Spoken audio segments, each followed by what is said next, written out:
Bonjour à toutes, bonjour à tous et merci de votre fidélité. Nous sommes très heureux de vous retrouver ce dimanche matin. Nous recevons aujourd'hui le maître tibétain Ringu Tulku Rinpoche, que nous avons eu le plaisir de rencontrer à Kagyudzong, dans le temple de Lama Gyurme, situé au bord du lac Daumesnil, à Paris. Nous avons souhaité évoquer avec lui une notion cruciale, bien que souvent mal comprise dans le bouddhisme, la bouddhéité, ou l'état d'éveil dédié au bien de tous les êtres. Alors chacun peut-il y arriver? Quelles qualités développer et de quelle manière l'atteindre? C'est ce que je vous propose de voir dès à présent avec notre invité.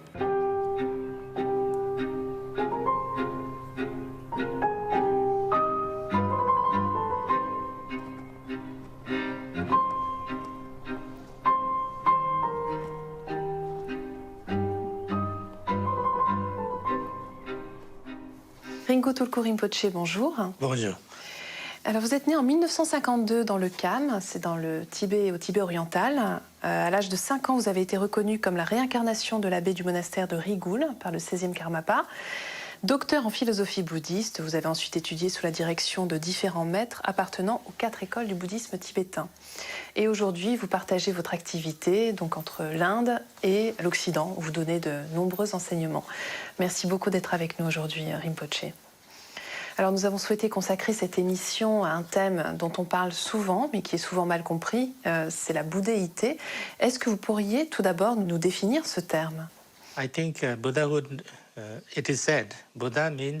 Je pense que la bouddhéité, c'est-à-dire le Bouddha, c'est quelqu'un qui a développé sa compassion et sa sagesse au niveau le plus ultime. C'est un Bouddha.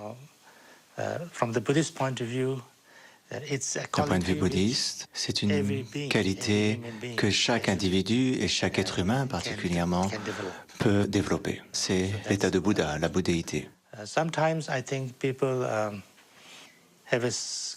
Parfois, les gens font de la bouddhéité quelque chose qui est inaccessible, quelque chose de tellement spécial, de tellement grandiose. Qu'on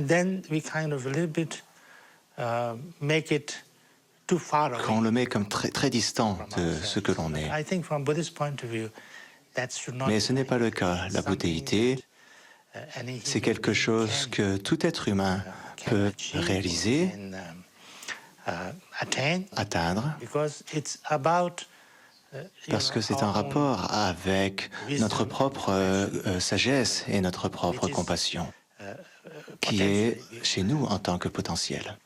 Mais alors pour cela, Rinpoche, quelles sont les principales qualités à développer, et dont on pourrait dire aussi que ce sont les qualités d'un Bouddha d'ailleurs?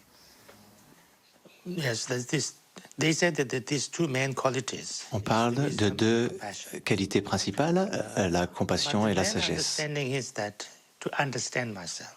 Et le plus important est de vraiment comprendre ce que l'on est.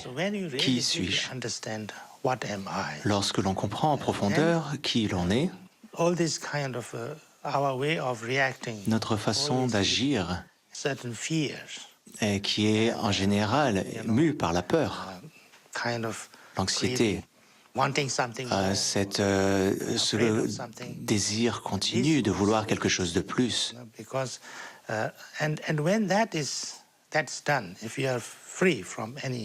Lorsque l'on est libre de toutes ces anxiétés, de toutes ces peurs, à ce moment-là, on n'a plus de problème. C'est ce que l'on appelle l'état de Bouddha.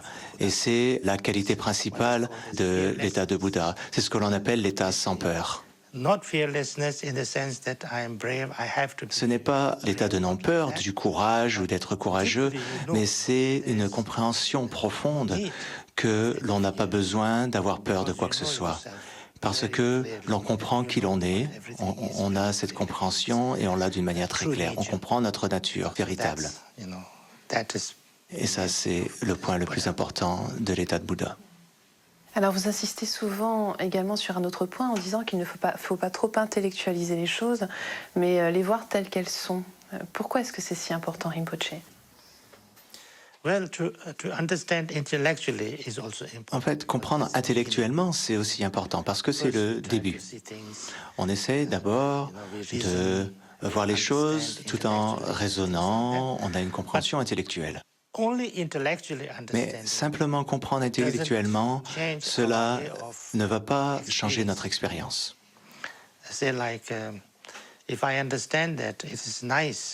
Si l'on comprend que c'est bien d'avoir de la compassion et d'être gentil, c'est bien de le comprendre. Si l'on comprend que c'est bien pour moi d'avoir de la compassion et c'est bien pour les autres d'avoir de la compassion.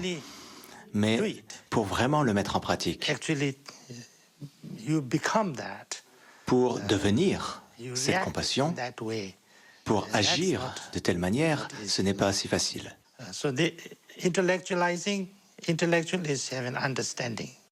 L'intellectuel, c'est bien, c'est une compréhension intellectuelle.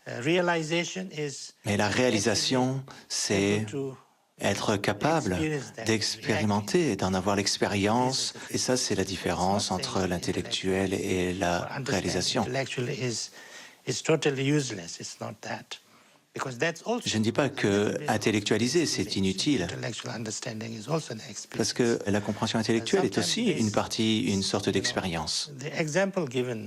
L'exemple qui est donné entre la compréhension intellectuelle de quelque chose et la réalisation de cette chose, de la nature des choses,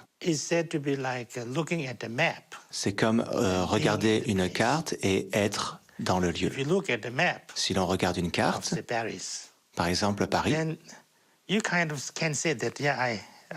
vous pouvez vous dire, oui, je sais où se trouve Paris, je sais ce qu'il y a à Paris, je sais à quoi ça ressemble. Mais c'est complètement différent lorsque l'on arrive sur place. Et ça, c'est la différence entre l'intellect, la compréhension intellectuelle et l'expérience. Alors on dit également, Rinpoche, que la sagesse des Bouddhas est non duelle. Qu'est-ce que l'on entend par là? La vue dualiste, c'est lorsque l'on a l'expérience de quelque chose d'une manière ordinaire,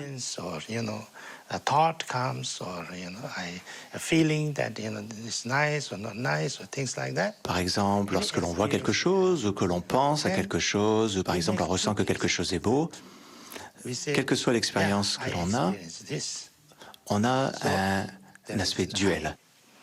Il y a moi qui expérimente et il y a toujours l'expérience de moi qui expérimente et quelque chose dont on fait l'expérience. Et c'est comme ça que l'on fonctionne pour toutes les expériences. Il y a toujours ce ressenti de ceci, c'est mon expérience, c'est ce que je ressens, et par exemple, je ressens que ceci n'est pas très bon. Et si c'est quelque chose de bien, on se dit, voilà, je dois le suivre, je dois avoir cette chose, je dois l'avoir encore plus. Et tant que je n'ai pas obtenu ce que je veux, je ne suis pas content, parce que je n'ai pas obtenu ce que je voulais. Mais lorsque l'on l'obtient, on se dit peut-être que j'en ai plus besoin. À ce moment-là, on a le problème de comment s'en séparer. Mais si on a quelque chose et qu'on s'y accroche, on a aussi peur de le perdre. Et c'est quelque chose que l'on ne veut pas. Donc, même quelque chose qui est positif et qui est agréable, cela peut nous créer des problèmes. Et pourquoi on agit ainsi? Parce que l'on pense qu'il y a un moi, que cette expérience, ce ressenti qui est toujours impermanent, ne va jamais s'arrêter.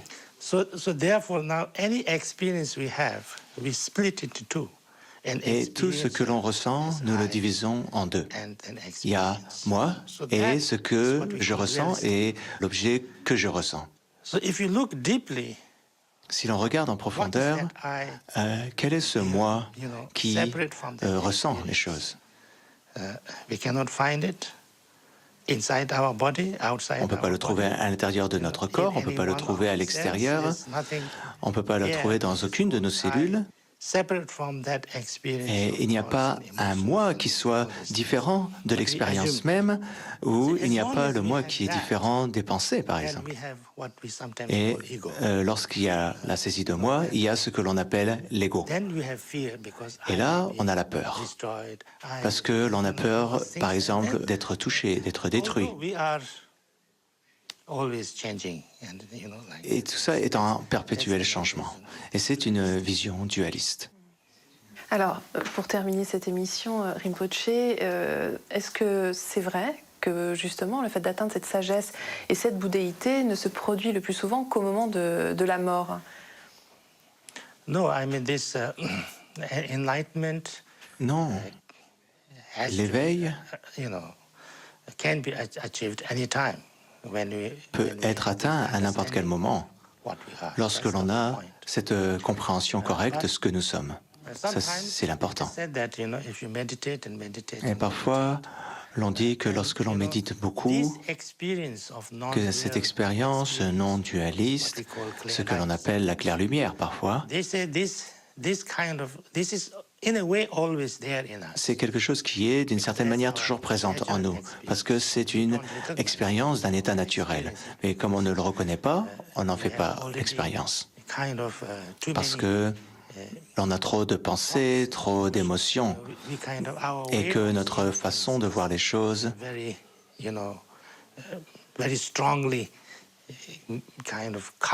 recouvre d'une manière très forte, recouvre tout ce potentiel. So therefore, our consciousness, our awareness can go deeper and deeper. Ainsi, notre conscience peut être comprise de plus en plus en profondeur. There is an awareness when you are very, conscious like now. Et nous avons cette présence qui est là lorsque l'on est dans cet état conscient, comme maintenant, mais il y a aussi une compréhension lorsque l'on est dans l'état de rêve. Nous avons aussi une compréhension ou une clarté d'esprit lorsque l'on est dans un état de sommeil profond, et aussi au moment de la mort.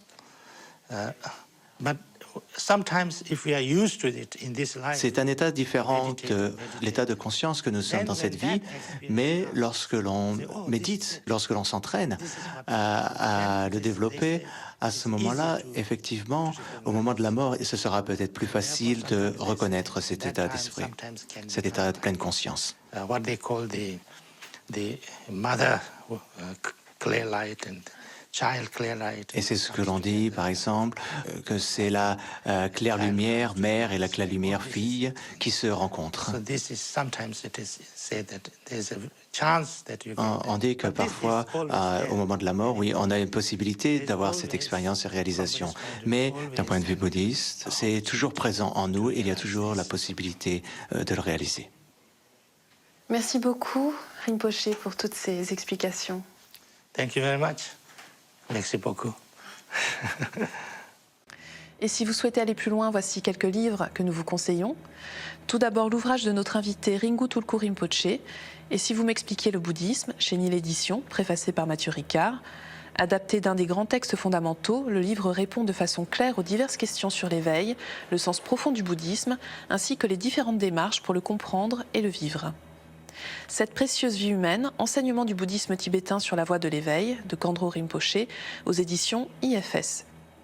Et enfin, La voie du Bouddha, manuel d'études bouddhistes de la tradition tibétaine, de Kalu Rinpoche, chez Point Sagesse. Un ouvrage passionnant qui donne une vue d'ensemble complète de la tradition orale du bouddhisme tibétain. C'est la fin de notre émission. Vous pouvez la revoir pendant toute une semaine sur le site internet de France 2 en consultant plus.fr. Merci à tous de votre fidélité. Je vous souhaite une très, très belle semaine.